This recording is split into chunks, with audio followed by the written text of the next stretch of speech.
Hello, everyone, and welcome to another exciting adventure at the Hub World. Today's episode will have us breaking down the most recent Nintendo Direct. My name is Matteo, and today our party members are Gino and Jules.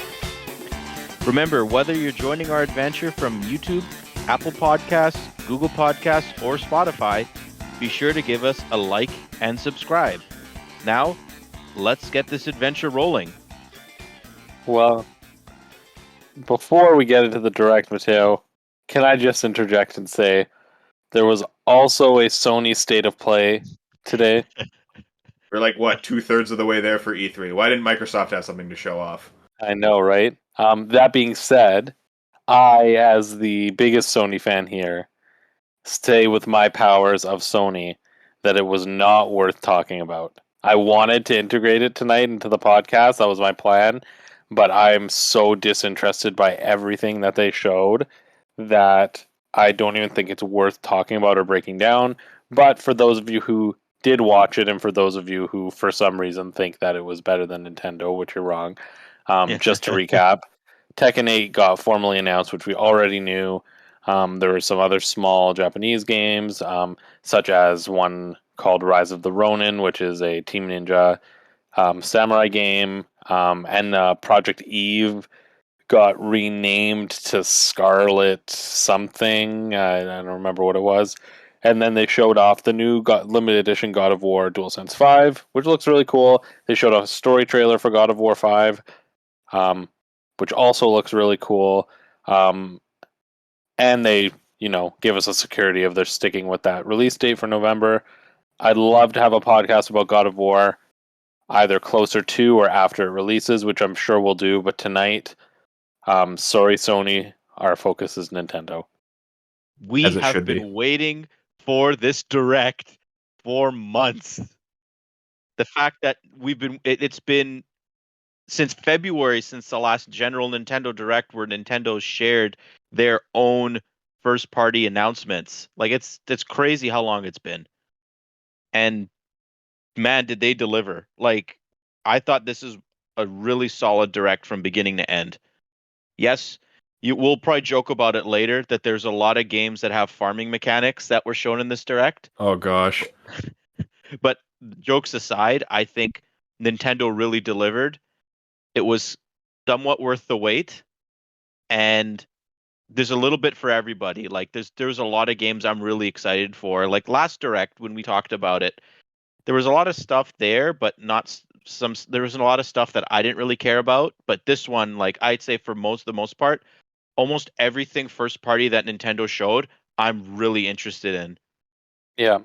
It was a very solid Direct. So we'll go through it like we always do. We'll move through it. If you didn't catch our predictions, you can still check that one out. We did make it back before the E3 season where we thought there was going to be a Direct. But you can always check that one out. It was like in June, right? Yeah, something like June. Yeah. We'll put it in a link here. Yeah, I'll put in a link if you want to hear our predictions. We did get some of them correct, so we'll mention those as we go through. But as always with Nintendo Direct breakdowns, we're going to be going through the video here, talking about what's happening, kind of our thoughts when they were happening and what we think, maybe some other things. We will skip anything we don't really care about, just so you are aware. And another disclaimer, at the bottom here of the screen, if you're watching us from the Americas and know that we are a North American based podcast, you're probably wondering why it says 1309-2022. This is the UK version, the PAL version, so you might see some of those PAL ratings and stuff pop up. So just be aware that we're using the PAL version of the video to go through this. Already. Okay, cool. So let's get started with the first announcement. So I'm just going to hit play here and kind of let it play out. So it immediately went into this trailer right here. I knew what this was the second the trailer started. There had been rumors of a Fire Emblem game for months, and this game supposedly has been finished since last year. And earlier actually this year it leaked. We saw pictures of the protagonist, and they were blurry pictures, but they were true. It ended up being real. And but I just love the whole aesthetic of this opening here, where like it's sort of like a stained glass, sort of like medieval uh uh like style. It's really, really nice. And then we see here all these protagonists that you would recognize from the main Fire Emblem games. And here's our new protagonist here, slashing the I this think that was dragon. Marth slashing the dragon, actually. Oh yes, you're correct. Yeah, it was Marth. Yeah. But yeah, because this was the historical thing.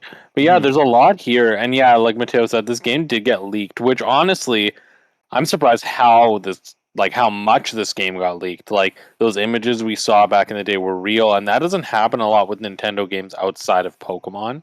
So yeah. I was actually very, very surprised how those images were real. But either way, this game looks really great. The art style is really cool.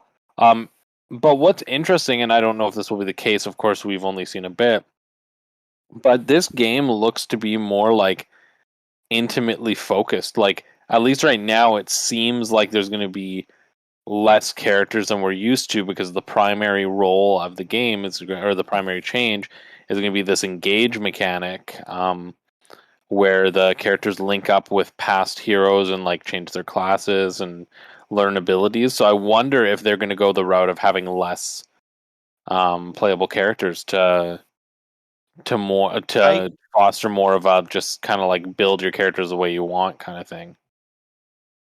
Well, like super units? Yeah, almost. Like there'd only be like a hand, like instead of like, know how in Fire Emblem often like you have like 8 units that you choose like for every match, but you have like an available like 30. Like I wonder if they'll just cut that choice of like 20-30 and just give you like 8 characters, and the choice rather than it being which units to use is how you build your units based off who you connect them to. I would just like to point out, I know the video that we're probably using doesn't really reflect this very well, but I highly suggest you watch the actual trailers that Nintendo has on their YouTube channel. But this game, I don't know exactly what frame rate it's running in, but it's got to be really close to 60. It's so fluid. The animations are incredible. The colors are vibrant. Like this game looks like an animated movie. It looks phenomenal. And I was quite impressed with the visual presentation for this one. Yeah, like here look also. how beautiful the colors is, the palette, and notice there at the bottom, Nintendo Intelligent Systems. This is being made probably only by Intelligent Systems. If I recall correctly, Fire Emblem Three Houses had Intelligent Systems / Koei Tecmo or Bandai Namco, whoever helped collaborate with that game. I think this is being developed exclusively by Intelligent Systems. But the whole engage mechanic, I think, is like this is, I think, an anniversary game, or it'll be out during an anniversary year for Fire Emblem. So having that throwback to the classic characters like Marth, Roy, Lynn, Ike, that is, I think, a brilliant idea. And then they do have one character representing each of the previous main series games. And I noticed all of them earlier. There's like Leaf, there's Sigurd, Erica, Celica, like every Chrom is there, or not Chrom, sorry, Corrin, Byleth, Lucina. On that kind of like Mayan calendar looking circle calendar thing. Yeah, the stained glass. And what's really interesting too is actually maybe I'll rewind it back. I don't know what. I'm just going to kind of leave it here. This is really nice art. But if you do go take a look at some of those stained glasses, you can see that some of the characters have actually had their weapons change. So like Ike is carrying an axe instead of his sword, and Lucina is using a bow. And I can't remember. I thought there was one other one that was changed, but there's quite a number of them that are changed. And at least from my perspective, I think that, and the fact that there's one from every single main installment of Fire Emblem makes me think that those 12 characters are likely the only legacy characters that will be in the game. There will be one representing each game. And as a result, because most of the main characters are sword users, they had to go and alter some of them. But I would happily be wrong about that, because the more the merrier. Like, if there are more characters, that would be great. But I also feel like if they do keep it light, instead of having this massive amount of options, they could really fully integrate those characters into the story, as it looks like Marth is like actually part of the story. And I hope that the other 11 are too, because like, Marth is cool, but I don't like Marth. I like Ike. I like Micaiah. I like Corrin. I like Erica and Celica. Like, I'd love to see them integrated as well. So, and Roy, thing, like, you're very cool. Go ahead. No, just in general, like, I'd love to see those legacy characters be more than just a gameplay gimmick. I'd love to see them actually play somewhat of a role in this game. Instead of just being like a sideshow. Yeah. The other thing, though, I just realized now is that your main character has the ring, right? I'm just guessing it's going to be called like an engage ring or something like that. Yep. Yeah. The villain had one too. Yes, I was going to point that out as well. Maybe they're channeling like evil heroes. Or that's what I was wondering. Black Knight or something. That's what I was wondering, is like, maybe there will be a bunch of different legacy villains. Like, maybe it's not just the main villain. Maybe there's multiple ones that'll have them, and we'll see villains from each game pop up, similar to like how Dissidia did the Final Fantasy kind of anniversary, where there was one hero and one villain from each main Final Fantasy installment. I'd love to see that here too, where like there's 12 good rings and there's 12 evil rings, and the evil rings have villains from each of those games as well. But I'd also be willing to settle for either just the main villain having it, and it being a villain like Grima, who has ties to a lot of the villains in the series, or maybe it's even a hero that we care about is suddenly a villain, right? Mm-hmm. Yeah, like what if Edelgard or something's over with the villain or someone like that? Or like Hector. Cool. Yeah, like Hector would be cool. Or even like, if for some of the like multi-protagonist games, like what if like Chrom or like Erica's brother, I can't remember what his name is, or I think his name's Alm, right? Celica, yeah. Like what if like characters like that are also like in these villainous roles, not necessarily because the characters are villainous, but because whoever holds the engage ring kind of like commands the spirit of the hero. So they're not really like spirits at that point. They're more like summons. Yeah, I'm feeling this as like Persona, where like they are like, they still have their own personality, but they're like at the like they're almost like Pokemon, like at the whim of like whoever has it, right? They're like a genie, right? Or like a Pokemon. Hey, make some wishes. So I think this is a very cool concept.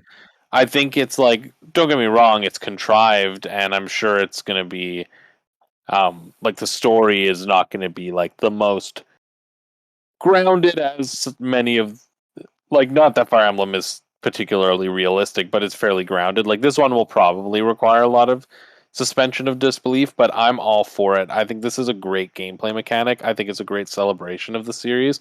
I think it's something that the series needed, because I think that the unfortunate almost like consequence of Fire Emblem only really becoming popular once Awakening hit is that everything that came before it kind of got lost in comparison. So this is a great way to bring some of those characters that maybe a lot of people haven't heard of or really experienced outside of like Fire Emblem heroes. Like, I am most excited to see Micaiah, because I grew up on Fire Emblem Radiant Dawn, and I think that's a great way to bring her in, because like, even though she shares a game with Ike, and she's actually the main character in that game. Most people don't know who she is. Yeah. And even like Sigurd, right? I think it's Fire Emblem Genealogy of the Holy War, just never came out in North America or in Europe, right? Like Gaiden came out on 3DS, so we saw Celica from that. But in even Leaf's game, I forgot what Leaf's game is. Maybe that one is Genealogy. I don't remember, but Leaf and Sigurd's game never came out here. So they're still like maybe one day they'll remake one of their games. But like even Roy, well, we know Roy from Smash Bros, but is either Blazing Blade or Binding Blade. I did it again. I get those mixed up. His game never came out here either, but we still know Roy. But yeah, this is easily one of my most anticipated games for next year. Like I love everything about this. I love the art style. I love the cutscenes that we've seen. I love the gimmick of the game. Is everything. This game, it checks all the boxes for me, and it looks like there still is going to be some out of battle gameplay like Garreg Mach Monastery provided. That's gonna be fun. Yeah, I'm very really looking forward to that. Mm-hmm. I am as well. I think this was needed. And before we close this out, and I'll just start the video back up because I think it's about to pop up. This date, when the date popped up, I think that was the most surprising thing for me, because maybe you had known, Matteo, that it had supposedly gone gold a while ago, but I did not. And when I saw this date, I was like, oh my god, it's so soon, and that got me more excited. And that's something I love that Nintendo does. Like, I love when they just keep something under wraps till it's a couple months away, because when they announce something, like, I loved that about Xenoblade 3. I love the fact that Dread. And Metroid Dread. Like, I love when they announce a game and they get you really hyped, and then it comes out in a couple months because the wait isn't too long. Cough, Zelda. Yeah, cough, Zelda. So, but January is really interesting. I think Pokemon Legends Arceus really changed the strategy that companies are going to be using for releasing games, because that game dominated in January. Yeah, it's a Pokemon game, but it proved that you could still sell games after Christmas, but before spring break. Yeah, and there are definitely some series that have thrived in that time slot. Like, almost exclusively Resident Evil has dropped its games within January and February. So I think, like, I don't think this is going to become the new, like, all the games come here, but I think this is a very safe place to put games like Fire Emblem, or something that's not like that big blockbuster that needs to compete with other things, but something that is like, it'll sell. And this is a good time, because honestly, selling something before the holidays is great, but I think the issue nowadays is we are in this hyper spoiler sensitive world where everybody wants something the day it comes out. So the problem with releasing stuff before Christmas is oftentimes people who want to buy it will buy it before Christmas. Whereas this is perfect because it comes after the holidays. It'll be in people's minds. People will be saving their Christmas money to buy this game. Or returning their Christmas gifts. Exactly. Or when they have all the extra money when they go and return the shit that they didn't want. Yeah. Quickly, you can skip over this, but they also announced a special edition for this game. And it's like the most blah special edition. It has like all your usual stuff, your art cards, your steelbook, your poster, things like that. They're like really not interesting. But am I considering buying it? Yes. Of course. So now we're going to get to a slew of games that we don't really care about. So, It Takes Two is a good game. Play it, but, it's on Switch now, whatever. It's on Game Pass. There's a Fatal Frame game here that's This is actually an older Fatal Frame game that is coming out in the West for the first time. So I know some people actually are interested in that. I watched what's it called? Good Vibes Gaming. They're excited about that. Jules, you can probably talk about this. Yeah, I'm a bit. I mean, actually, I'm not. I'm not really that excited for it. Mostly because I beat the game and I have no desire to go back to it until the core DLC is out. But it is, as everybody who is a fan of Xenoblade wanted. It's challenges that allow you to buy swimsuit costumes for the characters. And that is a big ask. As you can see, you can get the bikinis for the characters, and that's what does a Xenoblade fan want except for that? And the new character does look really cool, so that's cool, and it does come out fairly soon. But yeah, I don't have much to say about this. It's an expansion pass. We kind of knew what was coming. It's good stuff. So is she a Minato? She is not. I don't know what she is. But she has the same color frame. Whatever. Yeah, okay, and then SpongeBob game. Okay, well here's SpongeBob game that looks like it was made in 2003. Using the same engine as Battle for Bikini Bottom. I have to tell Yako about this game. The fitness boxing. Yeah, it's based on a fighting game series. I forgot the name of the fighting game, but yeah, that is hilarious. I'm sure he'd get a kick out of that. Tunic is going to be great. Tunic is great. I just wanted to tell people, if you have any wish to play Tunic, don't play it on Switch. I watched the trailer. The frame rate looks really, really choppy on Tunic. It's on Game Pass. Play it on that. You can play it on PC Game Pass as well. It's also coming out on PlayStation, so it'll probably run better there as well. Just if you really care about portability, then fine, play it on Switch. But Tunic is an incredible game, and the jittery frame rate I think to me that's like a deal breaker, but to each their own, right? That being said, if all you have to play it on is Switch, please play it. Like, it is not a deal breaker in the slightest. If you have a choice, of course, go for the better frame rate, but as somebody who played the game, that frame rate is not necessary in the slightest to enjoy the game. And if Switch is the only place you have to play that game, please get it. Like, if you are a fan of Switch, like, it's a great game. Briefly, Story of Seasons. This is the first of many farm games we will see. So we will keep the farm game tally going. This is number 1. I forgot which Harvest Moon this was. This is It's a Wonderful Life. I don't know if I think that might be a GameCube one or a Wii Harvest Moon. I want to say it's GameCube, because Story of the Seasons used to be Harvest Moon, but for whatever trademark reasons, they can't call it Harvest Moon anymore. So, if you enjoyed Harvest Moon, this is a remake of that game that I think is on GameCube. And that is our first of many farming games. Now we get to one of the... I'm going to go off on this one, guys. I'm sorry. Yep. I think this is easily one of the most disappointing parts of the entire Direct. Not because I don't love Splatoon. I love Splatoon, and that's why I'm disappointed. I love Splatfests. That's why I'm disappointed. So let's wait till they show all of you what the theme is.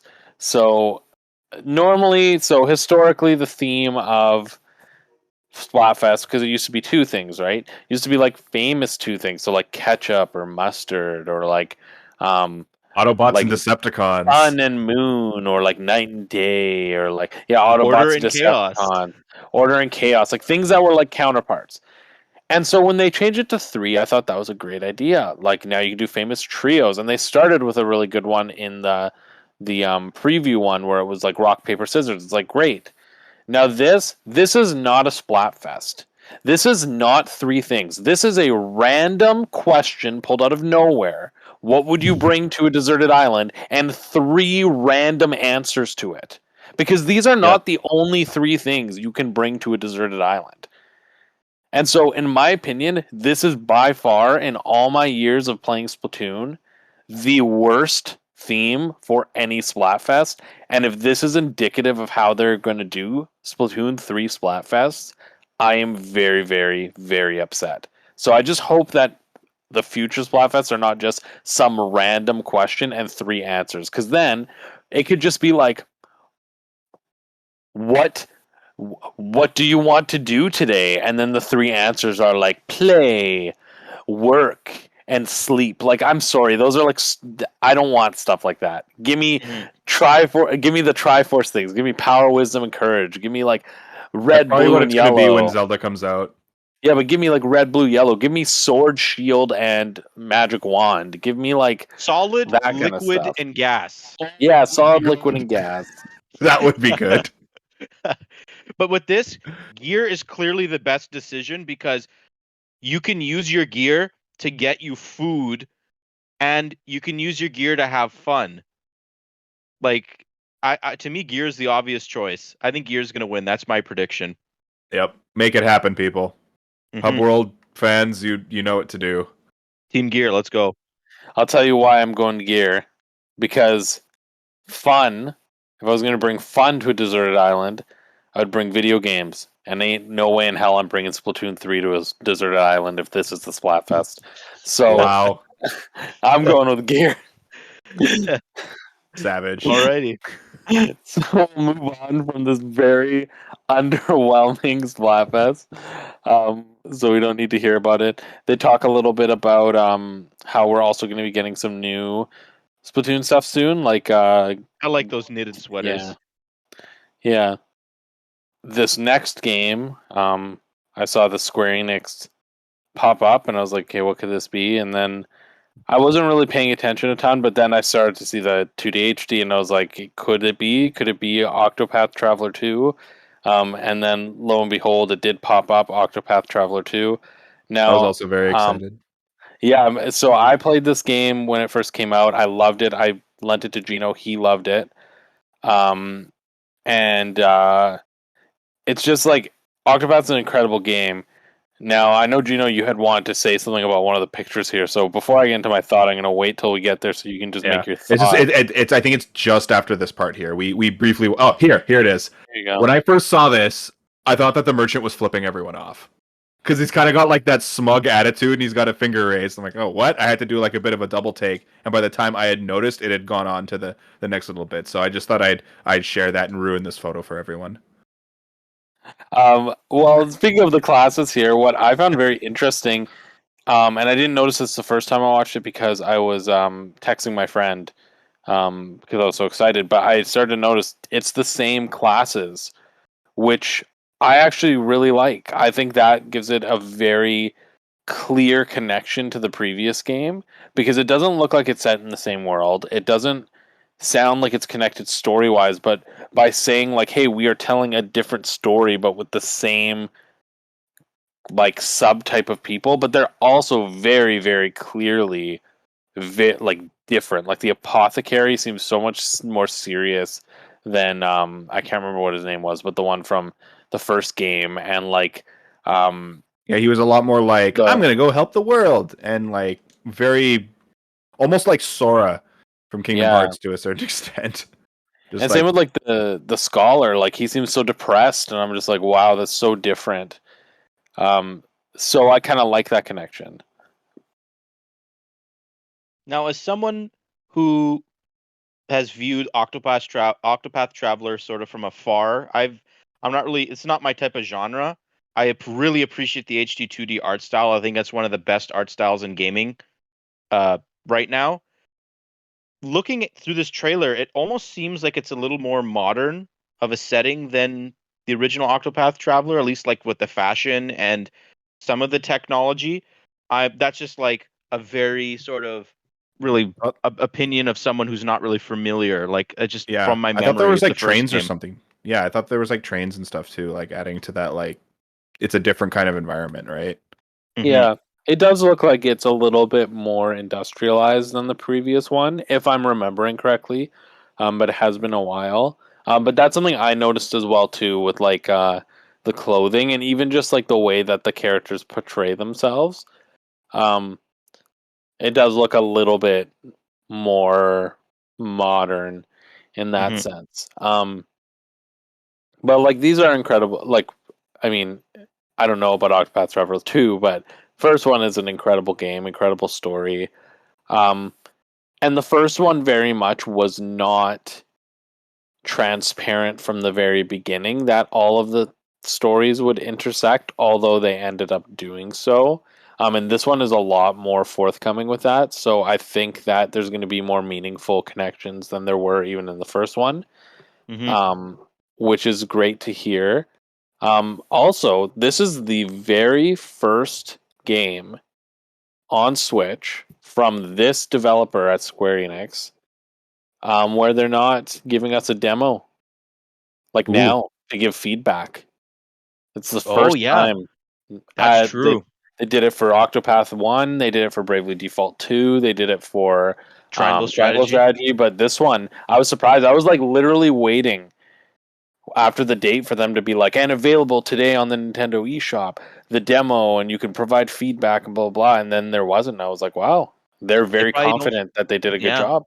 And it's so soon because the release date is February. Again, like early next year has some heavy hitters. Yeah. And also, unlike the first Octopath Traveler, this is not going to be Switch exclusive. This is launching on the same day on Switch, Steam, PS4, and PS5. And that's probably why there's no demo available for the Switch, because it would give an unfair advantage to the Nintendo player, I guess. Oh, that is true. I didn't even think about that. Yep. That's very true as well. But I also find it interesting that it's not launching on Xbox, considering that the first game had a recent deal with Game Pass. But who knows? Maybe it is launching on Xbox, and the only reason they haven't mentioned it is because maybe it's not getting a physical release on Xbox. Maybe it's only going to be on Game Pass.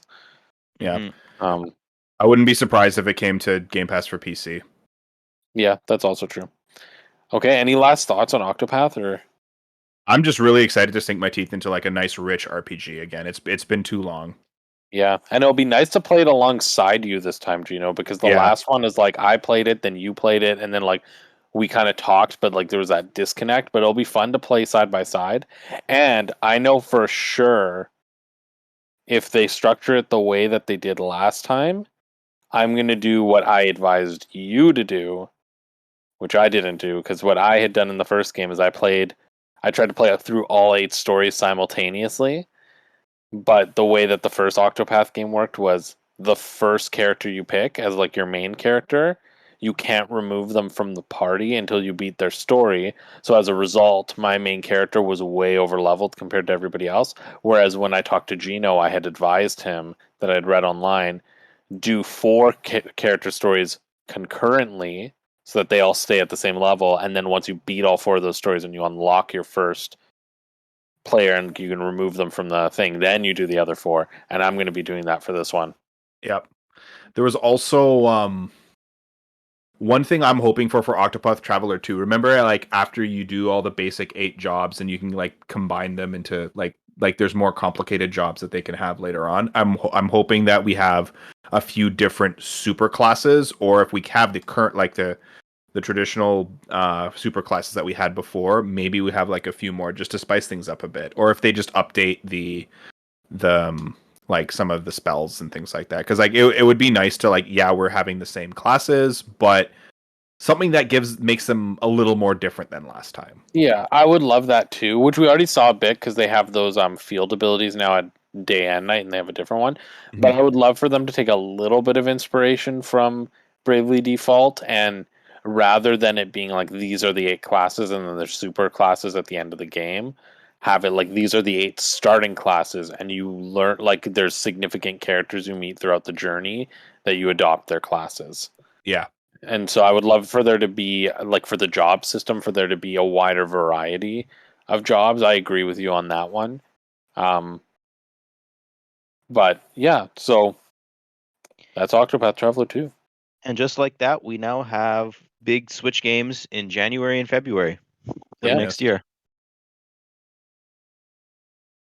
So moving on here. Yep. So we have some more headlines. Here's our a farming game. Our second. This is add the 2 to the farming tally. This is our second farming game. This is the fairy one, right? Yeah. Yep. And I just kind of realized now TGS is coming up, and I guess this is a very popular genre in Japan, so they have to have games unveiled before they can demo them in Japan at TGS. So maybe that is part of the reason why we had so many. I don't know. Yep. But also, I think Animal Crossing just spawned a lot of it. This is another game I would love to talk about. First of all, the announcer butchered the name. It is not called Theater Rhythm. It is called Theatrhythm. Do we know that for sure? Maybe we just have it wrong. Maybe I have it wrong, but either way, I'm not calling it Theater Rhythm. That sounds awful. I'm very excited about this game. I think it looks really cool. The price point is a bit high for a music game, but Final Fantasy has incredible music. It has 400 songs, and it's co-op. And for those of you who haven't played Theatrhythm, as it is pronounced, by Jules. By Jules. It is like an RPG with music by game. Nobu. Yeah, with music by Nobu, and so like you pick your favorite Final Fantasy characters and you level them up, and there's so much like fun stuff to do. So I am very excited about this game. I also think so. It's also coming out in February, which I found interesting that they would release it a week before. I think Octopath, but that's fine. But what was interesting is they also announced this DLC, which they're going to show us here.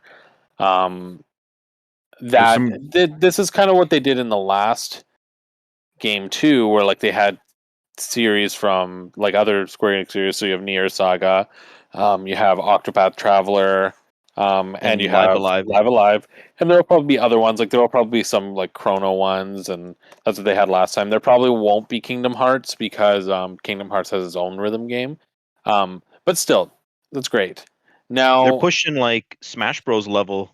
Actually, not really Smash Bros level. I think they're still like at a third of the music that Smash Bros had, but quite like 500 songs is a lot, especially for a game where like especially where they have to like actually go in and do all like the button stuff for the rhythm game, right? Let's also be clear. There's 380 songs in the base game. Okay, so this is where we get to the thing where I'm not super happy about it.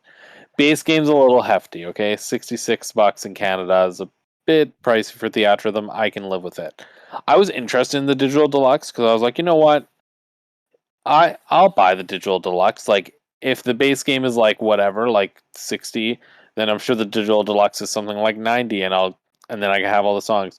So first of all, those 27 special songs are completely locked behind these digital deluxe passes.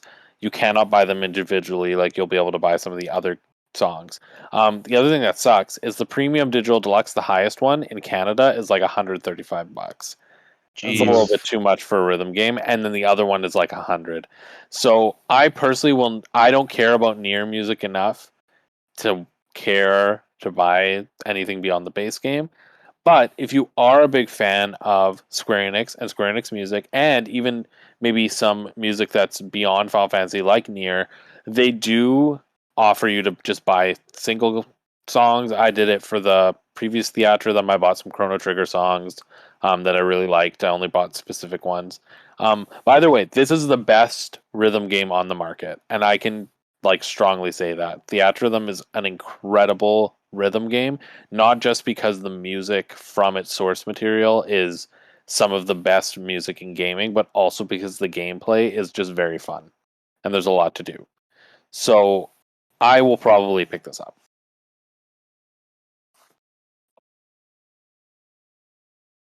A nice pleasant surprise. Mm-hmm. So anyway, on to the next one. Are we going to talk much about this guy? I mean, we saw this part of this Mario and Rabbids stuff.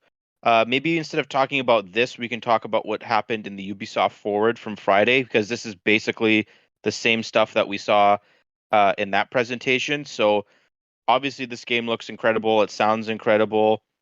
It looks like it's just another step forward for this franchise. We see Bowser later on. The environments, I love the fact that these environments seemed a little bit more varied than the first game. But yeah, they're going to talk about the DLC that is coming out, because the game's coming out soon. This game I think comes out in October. And the upgrading the Rabbids and stuff like that. The Sparks, because that's what they're called in this game.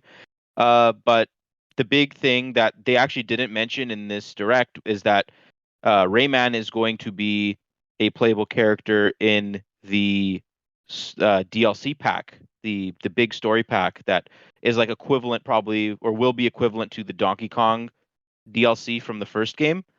And I know, Jules, you're a huge Rayman fan. So Rayman, it kind of came out of nowhere. That definitely came out of nowhere. And the thing is, it makes so much sense but I don't think it ever crossed a lot of people's minds.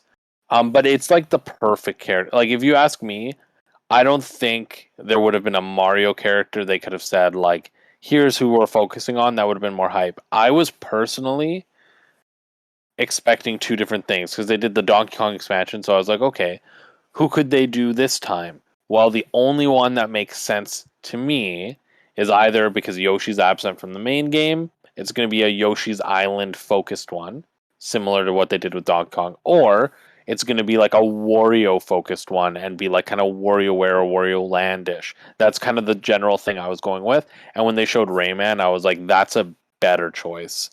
Because seeing Mario team up with Rayman is something we actually have not seen, despite the fact that it should have happened by now. Mm-hmm. I would have loved to see Wario and Waluigi. I'm sure they'll show up. Oh yeah, it'll be great. But yeah, so this game looks good. I didn't know about how you could customize the sparks until this trailer, so I thought that was really cool. Mm-hmm. Yeah. But yeah, now suddenly the last bit of the year seems really congested in terms of game releases. Right now, it's been pretty light. Oh, here, Farming Game 3, by the way. Yep. Yeah, Rune Factory. I found like the last announcement of this, like of the Rune Factory segment, to be like really awkward. They talk about Rune Factory 3 special, and then they're like, oh, and there's another Rune Factory it's like series in development. Now this is very, very, very, very, very exciting. Yeah, no, what? When this started, I was like, whatever, N64 games, I don't care. And then they showed pilings, I'm like, whatever. And I was like, oh, Mario Party 1. Really? Mm-hmm. And then they just kept going. Rip your hands up.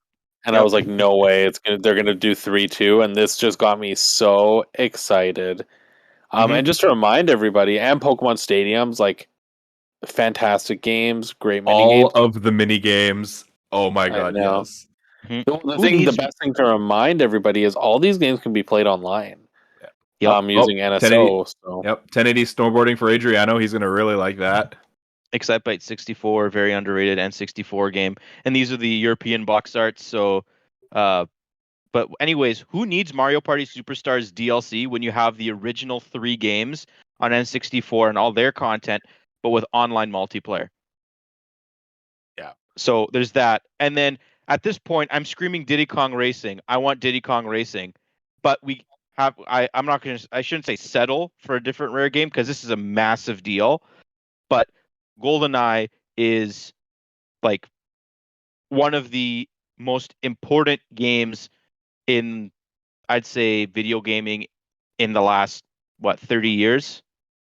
So it is it pioneered the modern first person shooter aside, like next to Doom. And interestingly, so this is the actual N64 version of the game with online play.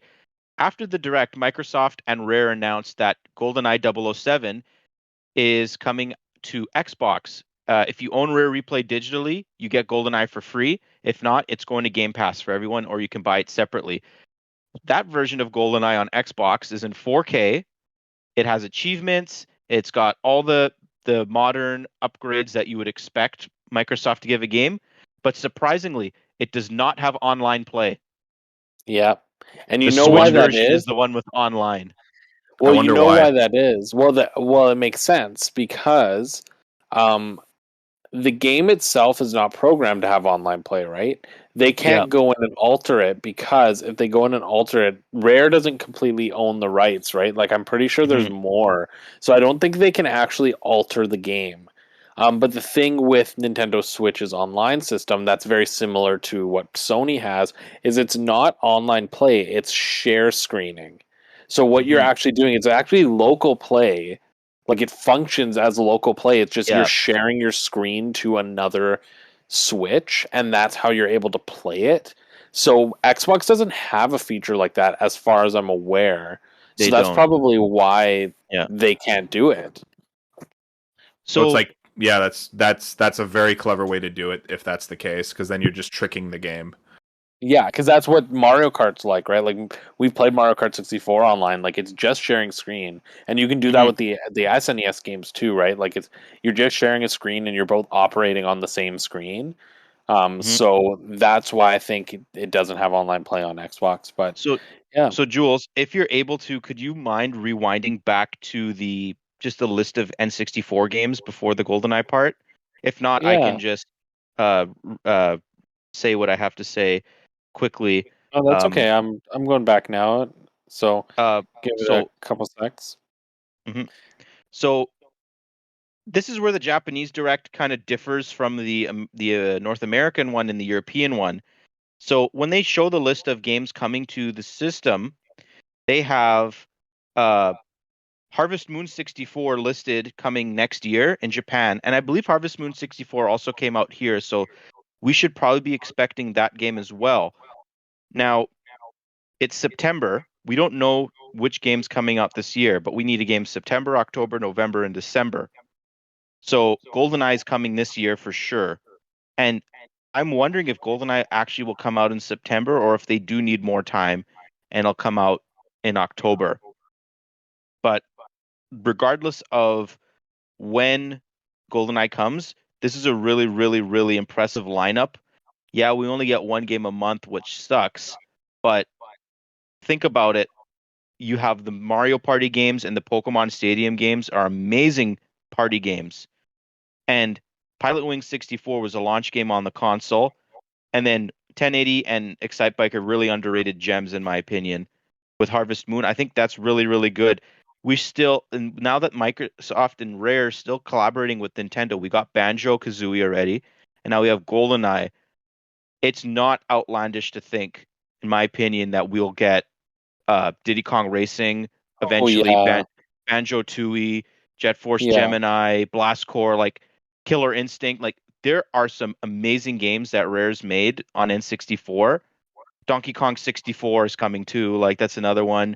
We probably won't get Conquer if I don't know. I'm a little hesitant to say Conquer's Bad Fur Day, but this service is really shaping up to be impressive. They have a really impressive library if you include these games. And I'm really excited for the future of N64, Nintendo Switch Online. Yep. And just before we move on from N64, just a reminder, if you include the Japanese Harvest Moon 64, our tally is at 4 farming games. They didn't show it technically, but it was there. Like we didn't see gameplay of it. We saw the box art. No, that counts. So we go into another segment where I'm sure at least one more farming game will be shown. But yeah, there's some other games in here that nothing. This game's coming out today. I've never heard of it before. Yeah, it has the same logo style as Octopath, which is interesting. This game looked interesting actually, but you know what I thought actually watching this game? I was like, wow, this game is the plot of Lightyear. That's a Geno game if I've ever seen it. Factorio, whatever it's called. Yeah, Factorio. It's been out on PC for a real long time. Yeah, it looks interesting. Oh, here's a nice little. So Mario Strikers Battle League is a super disappointing game, in every way, shape, or form. But Pauline, any game that has Pauline, A-okay in my book. And Diddy Kong. Yep. Now this roster is starting to shape up to be like what it should have been when it launched.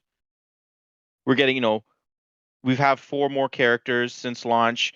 We have 4 more gear sets and a few more stages.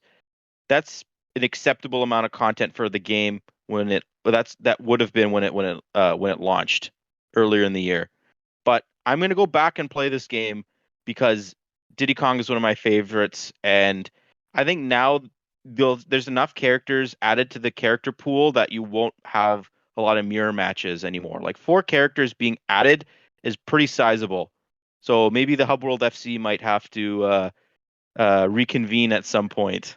Yeah, I mean, I'm definitely going to go in and play a single match as Pauline and make her my character and then not touch the game till the next wave. But I'm still waiting for Bowser Jr., which I'm sure he'll pop up in a future wave.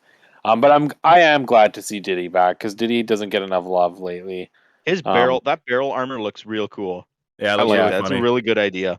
think and I'm always funny. happy to see Pauline as well because she needs to be the well, I was gonna say she needs to be the Waluigi of the girl crew, but I think she's superseded that. I think Daisy's become the Waluigi of the girl crew now. I think Pauline has become the at this point she's the becoming... Wario. Mm-hmm. What do you mean the Wario? Like the main the alternate for Peach? Not even that. I would compare her more to she is now becoming like the next Rosalina in a sense, like in terms of popularity. Even though she existed back in Donkey Kong and arcade, her relevance is now becoming she's becoming a main Mario character now. So, and the last character to really shoot up in popularity to this degree has been Rosalina. So I think she's going to be in that category if she keeps getting put into games like Strikers, and she's been in golf and she was in tennis, like whatever.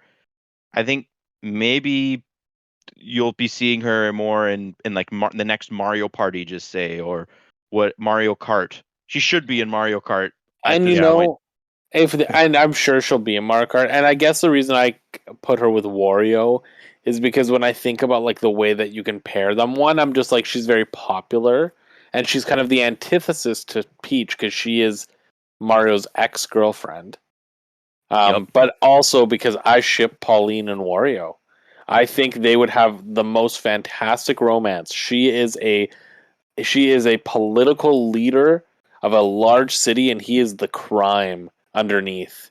Oh my. He's like the kingpin to her, um she's Rebecca. No, Vanessa. Sorry, that's her name. Yeah, She's Kingpin Vanessa. She's Vanessa. she's like The the Daredevil crime reference. boss's secret wife who runs for politics to secretly control the political climate in favor of the evil mafia member. So that's the way I view them. I think Pauline's gonna have a heel turn at some point, and they're gonna let her be the aggressive girl boss she's meant to be. And then Rosalina's just weird like Waluigi and tall, so she can be with him. Nintendo, I know you're listening to this podcast. Make us the writers of the Super Mario Bros. Movie and the Super Mario game series, because Agreed. we can really elevate that material. Yep. Okay, we'll move on. So cringe. Move on from Mario Strikers Battle League Football, as it's called in the UK, to another game about farming. Is this 6 now? Ryza, I believe, is this game. Yep. Oh, is this farming? No, this is some kind of okay. No, it's some kind of fan service game. I remember people thought she was going to be in Smash Bros, and I'm like, there's absolutely no way she's going to be in Smash Bros. So never mind. We're only at 5 still. Only 5 farming games. 5? I thought we were at 3. No, the Harvest Moon took us to 4, and then there was that other one that took us to 5. Oh, okay. So we're at 5. Merry Mountain. So this is really hype, and just as I predicted, it's coming around Christmas. But what's weird is that they're saying it's from Mario Kart Tour, and so far all the tour maps that haven't been around the world have been considered new. So that was interesting. Peach Garden's also a very solid map. That's one of my favorites from Mario Kart DS. This was a nice little touch teaser before they give us the real wave. Mm-hmm. Funny how they say winter 2022, and in our direct for North America it said holiday. So that might mean it's actually going to be in December. They ain't having holidays. There's no holidays in the UK. Okay, they have at least a full year of no holidays now. Oof. So this is, I thought, I appreciate Wii Sports and Nintendo Switch Sports. I respect. This was a previous announcement from February's Nintendo Direct, I believe, where they announced the game and they said, okay, golf is coming in the holiday. And it seemed like Koizumi's like, oh, and please give us a little more time. It's not coming out in the fall. It's coming out in the holiday season now, or winter. And I'm like, you know what? I legitimately don't care anymore. Yeah, that's fine. They can give it to us whenever. Nintendo's trying to make this out to be a big deal, but I really don't think anybody cares. Like, well, you never know. If you care about golf in Nintendo Switch Sports, feel free to leave a comment and prove me wrong. But like, there's so much stuff that's been announced up to this point where like, do you really need golf in Nintendo Switch Sports? Yes. Hey, that survival golf sounds cool. I like that concept of like 8 people go in, the bottom person from each hole gets eliminated. There's some cool stuff. But would you rather play this or Mario Golf? So basically, it's Golf Fortnite. But they did Mario Golf Star Rush or whatever the heck it was called on Switch. Very similar mode that I would rather play than Nintendo Switch Sports Golf. So that's fair. Well, anyway, we have a special guest now. This is by far the most cringy moment of the Direct. I love Miyamoto. Yes, it's good to see him put down the rumors that the Mario movie got delayed again. He reaffirmed it's coming out in the spring, and I'm a big theme park guy. I love Super Nintendo World. I can't wait to go see it and be there one day. Hopefully, the Hub World can go on that trip. Yep. In the next few years. But man, talk about Pikmin. Yes. Oh my God, they're gonna show Pikmin 4. Okay. Then he goes on like a 3-minute tangent about Pikmin Bloom and like why? This game's been out for a year. I still don't understand why anyone would play this. Like, it's just allowing like what is I don't get what the appeal of this game is. You plant flowers and you track where you walked, and it tells you where you have walked and where you haven't, so you can explore unexplored places, because that's the way you stay out of trouble, right? Yeah, exactly. I haven't trespassed in this area yet. I haven't. Hey, it's midnight right now. I haven't gone through this alley in downtown Vancouver yet. Wonder what's down here. What can I find? Wow. But then I love how he's like now the main event, and the main event lasted like a 30th of the time that his Pikmin Bloom tirade went on. Yep. But yeah, this is what, like 7 years in the making. I still have the theory. Just saying. Miyamoto's been saying since like 2015, 2016, Pikmin 4 was close to completion, and not even a week after the Queen dies, Pikmin 4 is announced. All I'm saying is there's a conspiracy there. The Queen was holding Pikmin 4 hostage. Or maybe Nintendo moved the people that were developing Pikmin 4 to another project and then got Pikmin. They hired Pikmin to finish the job, and that's why it took 7 years to finish that bit of the game. Because they had to move each key one at a time. Yep. They couldn't type with 10 fingers. They could only type one at a time. You see how long it takes Pikmin to transfer my saves on 3DS? Oh my God. They were the worst. You know what? All I gotta say is all these Zelda fans being like, Zelda, it's been so long. Like, we've been waiting so long for this game to come out.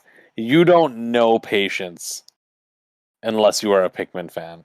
No, because you don't know patience unless you're an F-Zero fan, okay? No. We don't know patience unlike if you're a Banjo fan. No. That is true. Another one. That's not patience. That's just like that's just like sad. That's just hopeless. But patience. For all we know, Miyamoto could have been talking about "Hey Pikmin," and it could have been like mistranslated. No, but it wasn't. That's the thing. This is clearly it wasn't, and I think that. Like, that's what I'm saying, is you don't know patience like you know, like, Pikmin patience, because the difference with Pikmin and, like, Banjo and all that stuff is that twice now, a Pikmin game has been announced way too early and then has gone through, like, several delays that when it actually released was so late. And the only thing I can equate Pikmin to is A Song of Ice and Fire. Between each game, it just takes even longer for the game to come out. Yep. And how many spin-offs are we going to get until we get the next book? This is not related to Nintendo at all, but I just find it hilarious that the last book, like the 5th book of A Song of Ice and Fire, came out the same year that the first season of Game of Thrones came out. And the show finished before he got even a single more book out. I find that so absurd. Anyway, back onto Tangents. Nintendo. Tangents. This is like Pikmin. This is like Pikmin, okay? This game was announced like 8 years ago. It's crazy. Nice Aye, shit, Miyamoto. Talking about what he says here, so I'll kind of skip ahead till he shows the picture. But he talks about how this game, their goal is for the camera perspective and like the perspective to be from the perspective of the Pikmin, so everything feels a lot bigger. And I think that's a really cool approach. Is that Brittany from Pikmin 3? It does look like Brittany from Pikmin 3, but I'm not going to read too much into that because this looks more like this is just, like concept. Yeah, it could be its own thing. Who knows? But either way, I hope they maintain co-op because co-op's really fun. I'd love for them to add online co-op because I actually think online co-op would work really, really well with Pikmin. Because when I played through Pikmin 3 co-op and I played through it originally, but I played through a co-op and the co-op worked very, very well. The tricky thing is that it split screens, right? Because you can go in your own area. But I think this game would do very, very well with online play, and I think they should consider it. But Pikmin is fantastic. I believe this game will come out next year? Absolutely not. I'm expecting it's get one more delay. 2026. One more delay. Yeah, Miyamoto, nice shirt. I like that shirt. He's just now going to talk about sort of what it means. The philosophy. The design philosophy. Yeah. So we're back to Koizumi. Thank you, Miyamoto-san, for talking about Pikmin Bloom for 4 minutes. Let's move to some more headlines. Technically, can we just skip Just Dance? It's a meme at this point. Before we skip Just Dance, I think Pikmin Bloom brings the tally for farming games up to 6 because it's kind of a gardening game. Not really, though. Yeah. Yes, but no. Yes, but no. Anyway, Just Dance sucks. Don't be a casual. Don't buy it. You can just watch the videos of people dancing on YouTube for free. Which is what every single elementary school teacher does for gym class. Then we have, here we go. Farming number 6. Now, this looks like an interesting farming game, mind you, but yes, 6th farming game we got here. I feel like some of the names for these things are just getting absurd. Like you have Quietus, Harvestra, like Harvestella. Is it Square Enix, Gino? I don't know. It sounds silly. It sounds silly. Okay, now I'd like to talk a bit about Bayonetta. I'm not a huge Bayonetta fan, but I like Bayonetta. I've played all of them. And this game looks fantastic. But the marketing in this direct was very, very interesting. I found it cringy. It was like they went on here and they're like, in the first game, Bayonetta was trying to find her memories. In the second game, she was trying to save her friend. Now she's trying to save the world. And I'm just like, this is ridiculous.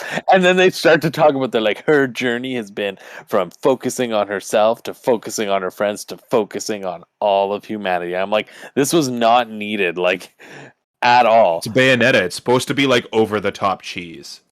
So the first game, Jules, in the first game, her gun had 1 barrel. In the second game, her guns had 2 barrels. Now her guns have 3 barrels.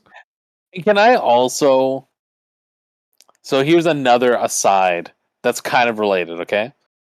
So this is the second game by Platinum Games that is a Switch exclusive in which the villains are called the Homunculus.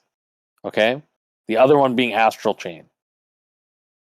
Now, I cannot take games that call their villains Homunculus seriously because when I was in my first year teaching and I heard one of my students say, that's homo, and I got mad at them and I said, do not say that. That's insensitive. Don't say that. You can find another word because you're trying to say stupid. And they're like, okay, we'll find another word. And they started saying, that's homunculus. That was what they would say all the time. That's homunculus.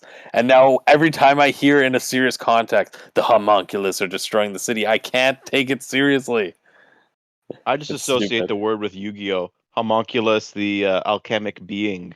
Or the golden homunculus. It gets extra attack power based on how many banished cards there are. Yep. Why do I need to know this name? Like, it's a dumb word. That's why. It's just a very stupid sounding word. It's like galoshes or bouffant. Yeah. Now this game looks interesting. I personally don't play Danganronpa, but I know there's a lot of people who like Danganronpa, so this does look really cool. It looks kind of like detective-y and dark as Danganronpa is. So There's that's another all I funny really word. have to say about it. Raincoat. Romp. Yeah, Rampa. Damn Yuma. Mm-hmm. Yeah, the game looks interesting. Why is Bowsette there? Bowsette. I don't know why Bowsette is there.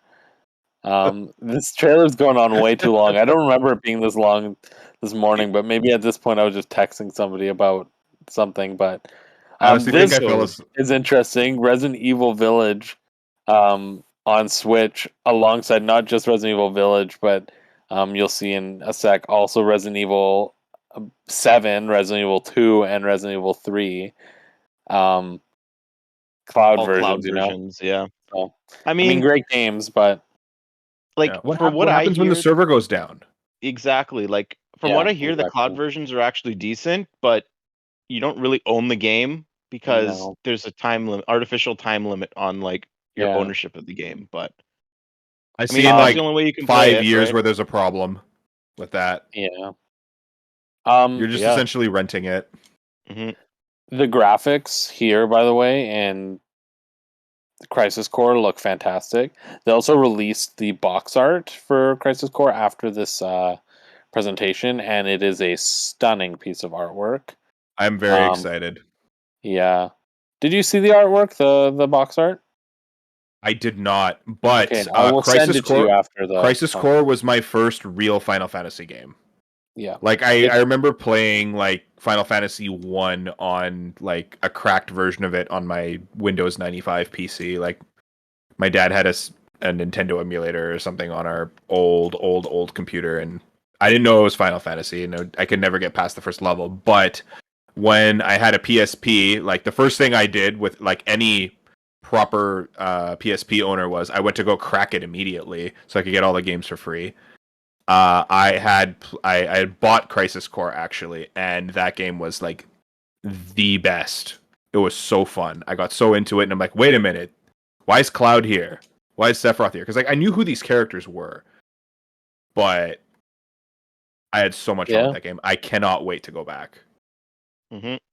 And surprisingly, it is a reduced price game. Yep, and and you know what? Like it's a solid installment. I'm excited that it's coming to everything, but yeah. Okay, let me talk about this. I recently played Tales of Symphonia. By recently, I mean within the last couple of years. When I saw this, and it's like a journey of world regeneration begins anew, and then I saw this, I immediately recognized, hey, that's the villain from Tales of Symphonia. Are they remaking Tales of Symphonia? Now, my roommate introduced me to the Tales series, and he made me play Tales of Symphonia first because he loves Tales of Symphonia. And my opinion of that game was that this game is terrible. Hot take. I don't like Tales of Symphonia. Well, good thing your roommate does not listen to the podcast. He knows this. I was very vocal about it. He was very upset about it when I came out of the game. I was like, I did not like that game. Now, the reason I don't like the game, and I'll talk about it when I get to the trailer more specifically, but the game is just very outdated. It's very, very outdated. So playing it now was hard. This game is so beloved, and it's the most beloved Tales game out there, that it needed new life. And then they chose to, instead of actually remaking the game, they decided to remaster a game from like 2002, and it looks the way it did in 2002, except the textures are a little clearer. So I want to just show you 1 second. Let's just go back just for a second. I want you to look how beautiful this art is. Okay, look at Lloyd. Look at this fine young swordsman, and look at this beautiful young woman, Colette, the main character of the game. Look at how they look. Mm-hmm.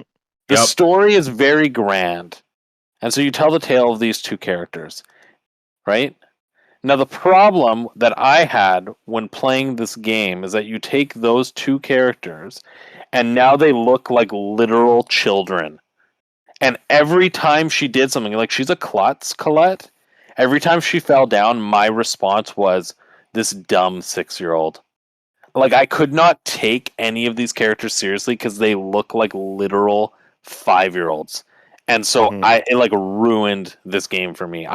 I still cannot take this game seriously, and I'm so upset that they didn't do more to this game because this game needed more. Like this game, sorry, didn't need more. This game deserved more than what they're giving to it.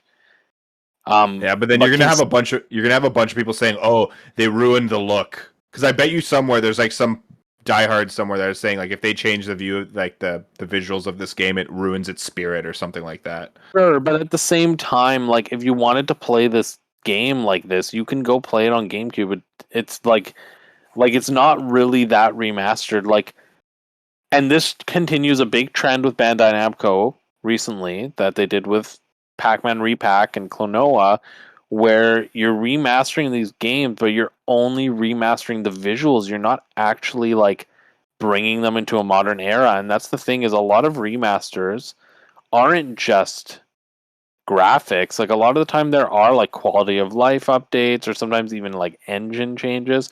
And so I look at something like Crisis Core, which while it's a very beloved game to both you and I, Gino, in no way, shape, or form did Crisis Core deserve or need the amount of work it's doing, because Square Enix put that work in. And then I look at this game and I'm like, Bandai, like you really messed up, because Tales of Symphonia has not had a re-release in a very, very, very long time. And it is the most beloved game in this series. If any game in the series deserved a full remake, even if it wasn't like you're going to go nuts with it, even if it was something like doing it like Tales of Vesperia style, or just like an engine change, like it deserved more than what they're giving it, which is just like a fine tune up. It did not need a fine tune up. It's a texture upgrade. This is a game that is so beloved to people and is so important to JRPG fans that it deserved to have a modern, like not necessarily a modern interpretation, but a modern version. And I feel like just the simple act of remastering it has now made it that they will never be able to, like they won't be able to do that for like another 10-15 years now. And they made the wrong choice. And that's my opinion. As somebody who does not like this game but really wanted to like this game, I know I would have liked it if they did what they should have done and like brought it into the modern world. But this will now still be stuck as a relic of the past, and I don't think it's going to do very well. So that's my opinion on that. Yeah, I still think that there's a proper audience for this game, though. With all that being said, like the fans will go and will drop the money, because the fans will, but you're not going to make new fans, and that's the unfortunate part of it. Mm-hmm. Yeah, and then there's a bunch of other stuff in here. All these like little games, Lego, Disney. I'm gonna skip ahead just a little bit to the Disney Racers, Disney Speedstorm. We just had D23, and this game was in their showcase, and they didn't even give it a release date. Yeah, like, I think they're not sure. Yeah, I think it's just in beta right now. But yeah, this was a surprise. This is a massive surprise. Yeah, I don't think anyone wanted this either. I don't think anybody wanted it. Well, yeah, we'll take it. Yeah, it is no one was asked for it. I still stand by that this is the best Kirby game. So this is my favorite Kirby game. I believe it's the best Kirby game. It is one of the hardest Kirby games if you play on the hard mode, and it has fantastic co-op. I am happy. Chef Kawasaki. Does it? This one? No, it doesn't. Yeah. You're thinking Star Allies. Yeah. Oh. Yeah. This is the better one. The one that doesn't have Chef Kawasaki, but is infinitely better. But that being said, I love this game, and I'm happy that a lot of people that didn't get to experience it will get to experience it now. but I'm not paying $80 for this game again. Yeah, that's too much for what is a very, very small upgrade. Yeah, well, that's the thing. Like, I think, like, by far, this is going to end up being the superior version of the game, and like visually, it looks way, way, way, way better than it did on Wii. Like, the backgrounds aren't blurry. All new character models, like with the modern versions of all 4 playable characters, for better or for worse. Like the deity looks weird, but I like Kirby, Waddle Dee, and Meta Knight's modern designs better than the ones from the Wii era. Like it's a cleaner look, and I like how they added the black borders around the characters as well, so you have like a better idea of where your character is at any given point. The environments look better. I love the addition of Mecha Kirby. I think that's like I haven't even played the game yet, and Mecha Kirby is my favorite copy ability in a Kirby game. Like, go back all the way to the beginning of the hub world. Like, one of our first videos was like the best copy abilities or whatever in Kirby. Or maybe we didn't make copy abilities, but we that is my all-time favorite copy ability, and I haven't played the game yet. Like, that's how creative and cool it is. Yeah. But then like they added some new like party game modes, whatever, that's fine. I'm on the fence about whether I'm going to buy it or not. Like I own the Wii one, but the only time I played the Wii game was when we all played it together and we had such a fantastic experience that I think maybe we should go through that again, and this time instead of you buying the game, I'll buy the game and we could all play it. I would be up for that too. I was even going to say that it's like the only way I think I would buy it again is if we just all play it together again. And like I do love this game, and I think part of the reason that I just don't want to buy it despite liking it is, and like this is definitely an unpopular opinion, I don't think it looks better than the Wii version. And of course, like objectively it looks better because it's in HD, it's clear and all that. I don't love the way they've stylized it because the original one like wasn't like hyper realistic, but it was like it was a little bit like darker in colors. It was a little bit more like the environments were like more realistic. Like not like they're still cartoony, but like realistic by Kirby standards. Whereas like this I felt like went back to like a solid color, like very like thick outlines, like it's trying to look very cartoony and stylized, and that's okay, but I prefer the original look. So I think that was the other reason that I looked at it and I was like, oh, like, but either way, if you haven't played Kirby's Return to Dreamland, and this is my opinion and might not be shared by the entirety of the hub world, if you have not played Kirby Return to Dreamland, this is the single most, like the must-buy Kirby Switch game. And I think if you were going to pick between the 3, including Kirby and the Forgotten Land, which is the 3D platformer, I would say that this is the best of the 3 because it is, in my opinion, the best Kirby game.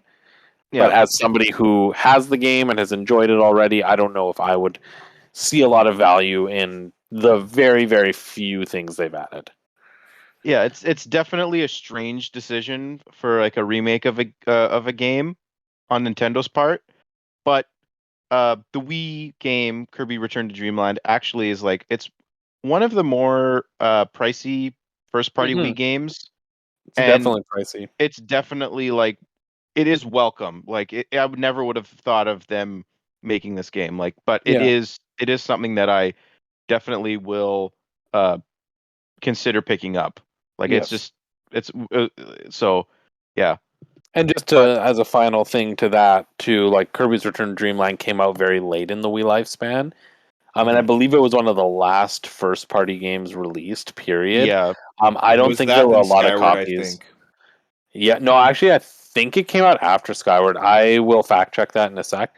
But I know this game did not sell a ton. Like, there's not a ton of copies of this game out there, despite how good it is. So, in that regard, it does make sense that they have decided to go with this game. Although it would have been cool to see, like, even Kirby's Adventure rather than this. And it is part of the anniversary still for Kirby, and they did mention that in the Direct. Like, this is still considered part of the Kirby anniversary festivities. So that's why, like, I thought I thought Forgotten Land was supposed to be that game, but yeah, lo and behold, they make this. But yeah.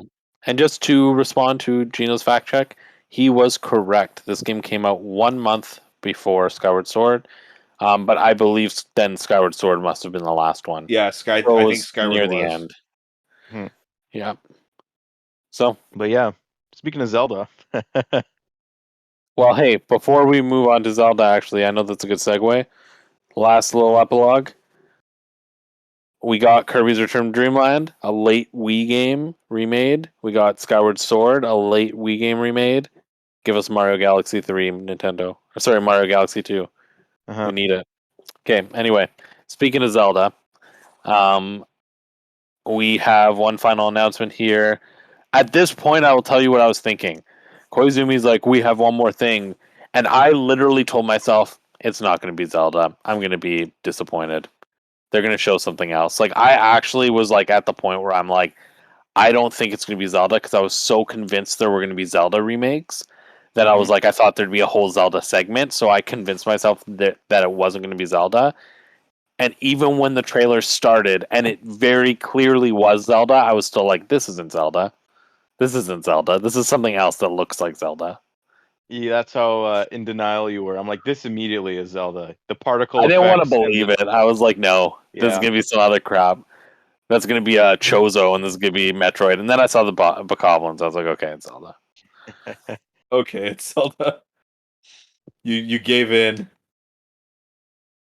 But just but like yeah, the whole like presentation of this game, like the trailer itself was very brief, but there's still so much to uncover and talk about just from this. Like All the whole breadcrumbs. exactly, like that's what we've been getting up to this point. It's been like little bits of information here and there, but like that shot of the doors opening, I'm like, wow, that's like another moment like the original Breath of the Wild had, where like it really hit you that this game is going to be something really special. now was anybody else waiting for a Loftwing to fly in at this point? Yep. We get a Loftwing like thing later. Or is it here? No, it's not here. No, this is weird. Here. How do rocks do that? Well, that's his ability. Is time traveling, right? Yeah, that's true. Yeah, here's the weird Loftwing. Yeah, stone Loftwing. And you get the nice little. I believe at a very core level that the stone Loftwing flying glider thing was responsible. Basically was brought into the game because people were using the minecarts to fly around all over the place, and Nintendo thought, you know what, that looks fun. We'll actually implement this somehow, and there we go. That is a fun theory craft. Yeah, no, I mean, I like that we've only gotten breadcrumbs because I feel like there's enough like there that we can like get a picture of the type of bread we're getting. But there's not, like, honestly, every single video that has been made in regard to these trailers, what I love about it is there's so much there that people can unpack and theorize about, but ultimately every single thing that has been said about this game can easily be wrong because they've given us so little, and the way that Zelda team approaches things is oftentimes, even though they're very intentional with how they place things, we don't often know the purpose behind those placings until we see the full scope. So I'm very excited to see where they go with it. It seems like this game is going to have a lot more lore, like it's going to be lore heavier than I think a lot of games in the series. I'm very intrigued by that mural of the bird-like god or thing, and it having the 7 tiers around it, because that makes me feel like we're going to be collecting 7 of those things, and usually 7 is the magic number for dungeons. So I'm really hopeful that we're getting like traditional dungeons. Yeah. And know what? I would not even be mad if this game dills back on some of the open world elements. Like, I would not be mad if they took away some of the freedom of like going to the final boss right away, and they do make it a little bit more linear. Like, still make it like the only way to go to the final boss is you need to go to all 7 dungeons, but you still have free reign of like where you want to go. So I'm kind of hoping for that. Yeah. We also got an official title. Yeah. Before we move on to the official title and everything, Jules, back to that mural. There was a lot of like fan speculation based off of the original Breath of the Wild game about this mysterious Zonai tribe, and I noticed that those tears are also like that Zonai swirl shape as well. So like maybe we're getting a new race, and that's what that bird creature like sheep thing was. Maybe it's one of them. Yeah. Now, even on the green circle on the title, are those do you think that like those swirls, like those could even be Zonai inspired, like on the actual title I know itself? the green is because the Zonai themselves are heavily associated with the Faron region, right? So like a lot of like forest, and like in the first, like in Breath of the Wild, we dealt a lot with the Sheikah magic, like the Sheikah technology and stuff, which is blue in color, Malice, which is red, and now we're getting this green magic, right? And like we haven't really had that like trifecta of red, blue, green in Zelda since like a lot of the Triforce stuff was happening, right? And we haven't gotten a lot of that in a long time. So like I don't want to turn this into like a Zelda theory craft video. Maybe that's an idea for like another thing, but I have a few ideas and like how like even like those, like Link has this like belt with these like little jar things attached to it, and I saw him Matteo was watching like a theory video about what it is, and I think it could just, that could be magic. Like we could be getting a magic meter back. Yeah, I'm really hoping we get a magic meter back, and I'm hopeful for that. So, and that's a really cool point about the green. If I may, I would love to talk about what I think of that the circle means, but it will require me to show the title. So are we ready to talk about the title? Or? Yeah, we're good. Okay, so then we get the reveal of the official title of Breath of the Wild 2, Tears of the Kingdom, also known as the trigger title for the United Kingdom. Therefore, they didn't air it in the United Kingdom. But Tears of the Kingdom, really intriguing title. Not the spoiler that they kind of built it up to be. They made they made it seem like it was like too big of a deal to reveal the title back. Yeah, because it would be a big spoiler. Yeah, although no one would have known. As random commenter on GameFAQs said when somebody brought up what was so spoilery about the title, and the first response was it spoiled the Queen's death, which I found interesting. It is not spoilery.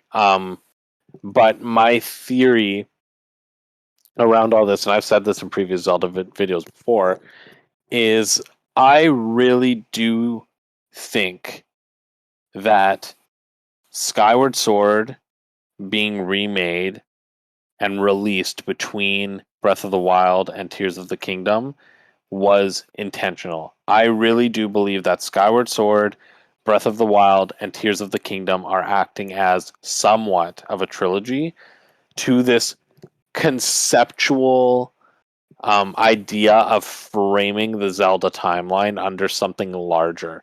And just like Skyward Sword was the definitive beginning of Zelda, I believe that this game is the definitive end. I think the circle represents the cycle that has been repeating itself over and over, and I really do believe that the title Tears of the Kingdom is meant to represent all of the pain that has happened in Hyrule over and over and over and over and over again. And I think this is going to be the end of that cycle. And I think every other Zelda game moving forward will fall between Skyward Sword and Breath of the Wild / Tears of the Kingdom. And those will be the two like pillars of Zelda moving forward. Because there's a lot to explore, right? Like Breath of the Wild takes place 10,000 years after any of the timelines. You pick and choose whichever one you want to put it in, because it ends all three timelines. It's so far removed from everything. It's so far removed that like even if this is the end of the cycle, even if this tells the story of how they end Ganondorf once and for all, there's still so much unexplored history within the Zelda timeline, not only within the 10,000 years before Breath of the Wild, but also within eras that were a part of the previous timeline, right? Like post Spirit Tracks or post Four Swords Adventure. There's a Or lot like, of stuff they can yeah. explore. Post Zelda 2, Mhm. right? Like even like the period of time between Skyward Sword and Ocarina of Time, right? Like there's so Mhm. many periods of time they can explore that I really don't think they would be upset or worried about telling the story of how Ganon was like finally defeated. Because I feel like no matter what, they're eventually going to have to tell that story. They're eventually going to have to close off this cycle. And I think it makes sense to do it now while the lore is fresh in everybody's mind. And while they've been exploring those themes, and while we're exploring a time where the world is so vastly far removed from the rest of the Zelda timeline that really the consequences of anything they do in this game are so limited to this game and Breath of the Wild that it's not really going to have massive ramifications on any of the previous games because they'll be so far removed that the world can easily change and fall into the Breath of the Wild timeline no matter what direction they go in. Mhm. The one thing that surprised me though is that like the big visual sort of uh like the big thing that attracted me to the game, I think that was the icon of the game before we even knew the title and before this trailer was the hand, right? The sort of like demonic looking like green sort of hand that we saw in the I think it was the original trailer that was Yeah. also visible in the second trailer. That was nowhere to be seen in this one. I'm surprised that they didn't sort of press or push that in this trailer to like because that's definitely going to be a big deal in this game, but not having it here was notably absent. And I Maybe kind they of changed their mind.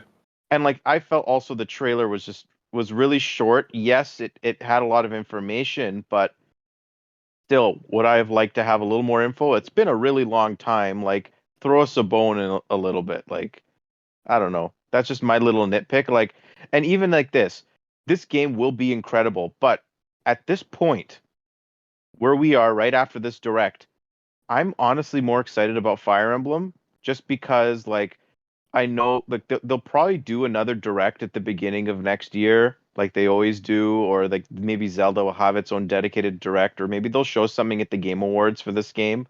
But right now, we don't really know much. Like, and like I thought we maybe have a little bit more of a blowout. So for that reason, like I would still think Fire Emblem's my most anticipated game out of this direct, even though I think Zelda will be better and at eventually probably closer to the release date that we got, I will be more excited for Zelda than I was for Fire Emblem at any point. But Yeah. that's kind of where I'm at. Like, how about I you hate to say it, guys? Matteo, but I'm with you.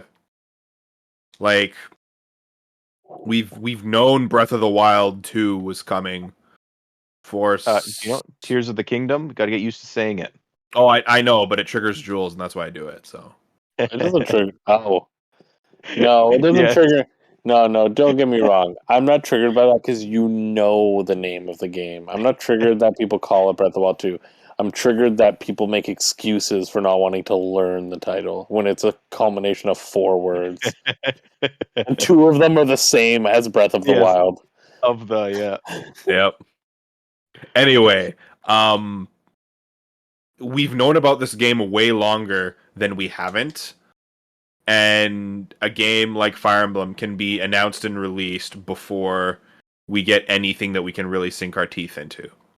Like we knew about, like, for instance, in Breath of the Wild's actual like reveal and all that stuff, we knew about the Great Plateau at this point. We knew that there was a starter area. We knew some things.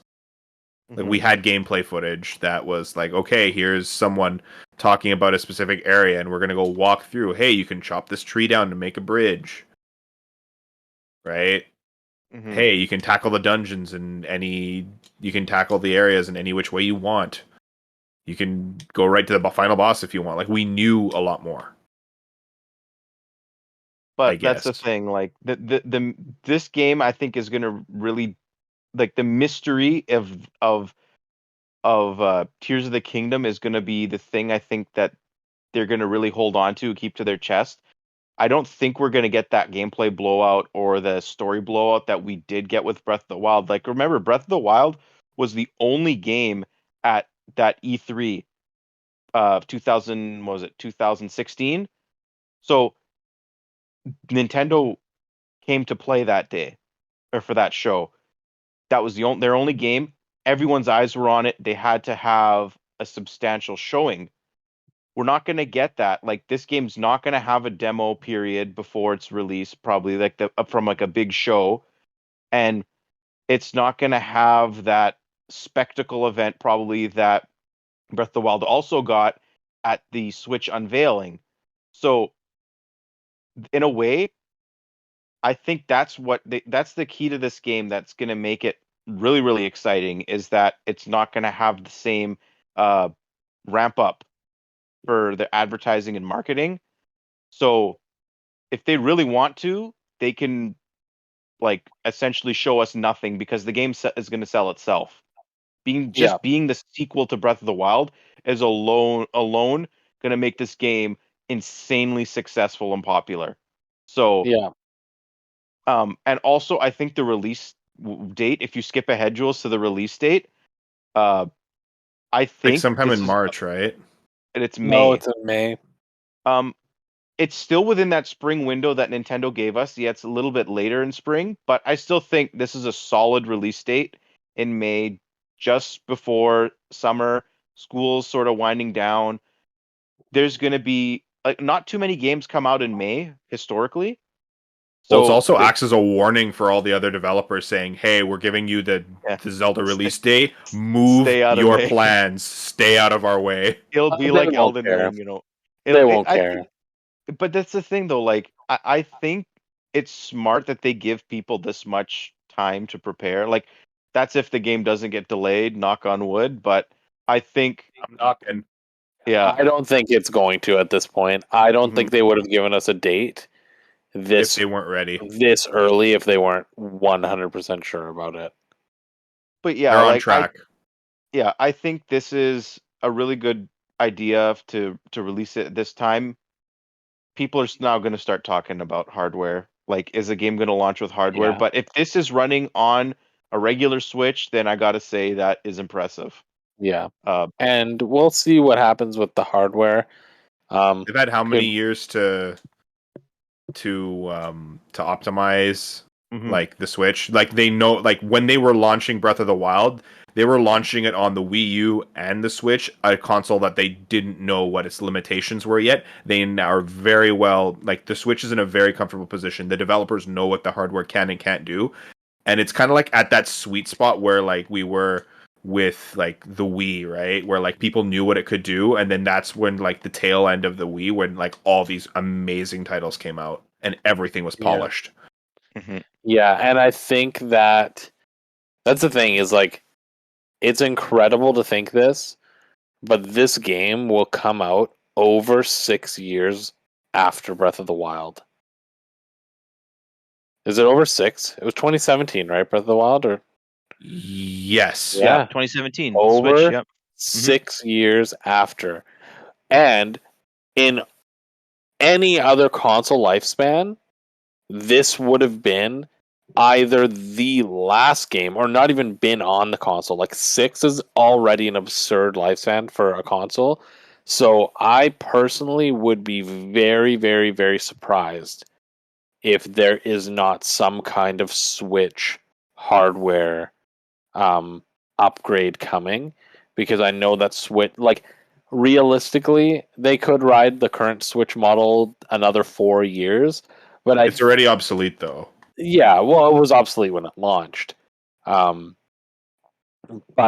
it's not so much that it's obsolete. It's more that I can't envision that Nintendo, somebody who's known for their hardware upgrades on their handheld systems, doesn't have something up their sleeve. So we will see. All I gotta say is, please, Nintendo, for the love of God, if you're going to release hardware with this game, please don't release a system that is Zelda themed. Don't release controllers that are Zelda themed, because I don't have the money to buy all these things, and I have to buy everything Zelda you announce. So please don't bankrupt me. It's Jules, not the just by admitting that you've willed it into existence. Thanks. I will already have to quit my job to play this game. I don't have the money to buy all of your Zelda stuff. But Please. It's not about the money. Honestly, when you think about it, it's not about the money. It's about the difficulty and the stress that is buying anything that is collectible from Nintendo. Buying amiibos. The Master Edition was a nightmare to acquire. Look at what happened with Xenoblade Chronicles 3's Collector's Edition, like with the whole Switch or the Nintendo Store. I am having literal nightmares about trying to get the highest edition of the Zelda game. I hope there isn't. I almost just hope they don't have a collector's. They will have a collector's edition, but I hope that they go the route of like what they did with like Link's Awakening and like stuff like that, where like there's just one and it's more like widespread, you know? Or like Breath of the Wild had 2 special editions, the Master Edition and the regular special edition. Yes. The only thing the regular one didn't have was the statue. Just do that. Well, I don't even think they should have just have the regular one, but I also think I'd like to hope. I need to manifest this into existence. Because when they did the Master Edition, and correct me if I'm wrong, but I'm pretty sure I'm not wrong, that was one of, if not the first collector's editions that Nintendo had ever done. Like ever. Yeah, it's definitely one of the earlier ones they did. Other than like Fire Emblem. I think Fire Emblem was the only one that had been doing it already, but that was the first one to bleed into Zelda, or like their biggest properties. They had smaller ones. They had the Wind Waker HD one with like the little Ganon figurine, and they had like a Mario Kart 8 one, but on this scale, like this is something like you would expect from like Assassin's Creed, like series like that like go all out.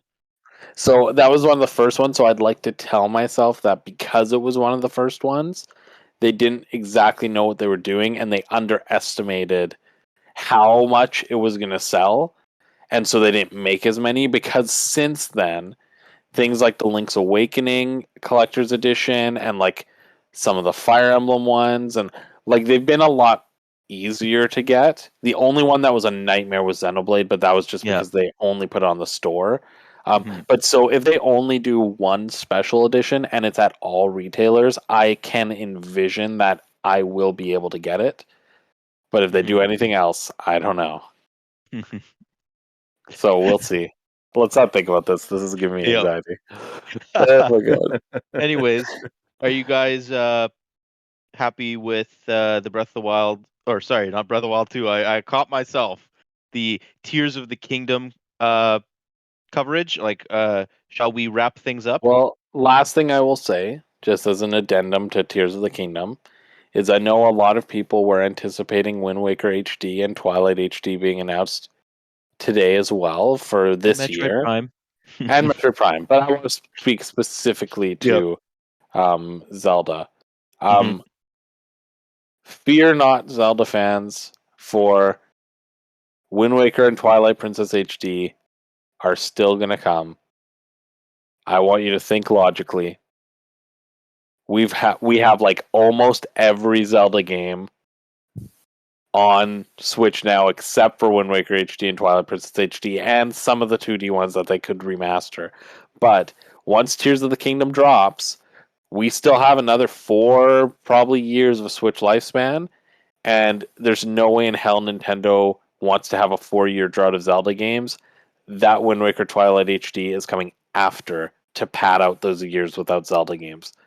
I guarantee you, if they don't release Wind Waker HD and Twilight HD on Switch, I vow that I will shut down the Hub World podcast. Dang. Jules, we got to talk about that. Yeah, it's a good thing that you don't have any of the passwords anymore. No, anyway. I mean, by all means necessary. I will shut it down by force. That's what's gonna happen if we get a collector's edition and you don't. Yeah.